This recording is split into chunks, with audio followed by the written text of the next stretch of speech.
Au 27e salon de l'édition et du livre à Rabat au Maroc, elle se met en scène le temps d'une présentation sur la thématique « L'importance et les dimensions de l'influence de la culture en et hors Afrique ». Pulchérie Abbé Menkok, amoureuse d'écriture, est auteure spécialisée dans les ouvrages pour enfants. Une passion qu'elle s'est découverte alors qu'elle peinait à trouver sa voie partagée entre la poésie et le roman. Dans nos pays, on a remarqué qu'il n'y avait pas beaucoup de livres pour les enfants. Alors que pour amener les gens à lire, il faut les initier dès le bas âge à la lecture.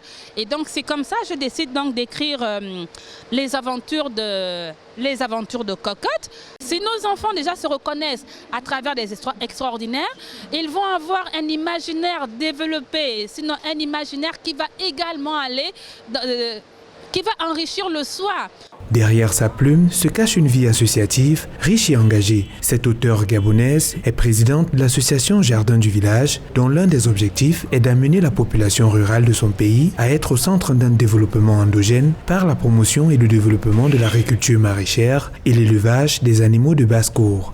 J'adore tout ce qui est jardinage. Généralement, chez nous, lorsqu'on parle de culture, on pense à tout sauf économie. D'accord?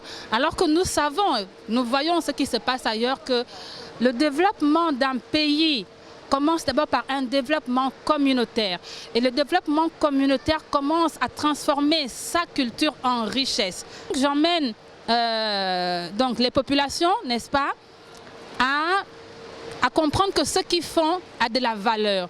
À 42 ans, Pulchérie Abbé Menkok, mariée, mène une vie épanouie d'auteur et d'écrivain, avec à son actif une dizaine d'ouvrages, dont certains ont été coédités, le cas de Ce que le chien a vu à Zeng Ayong.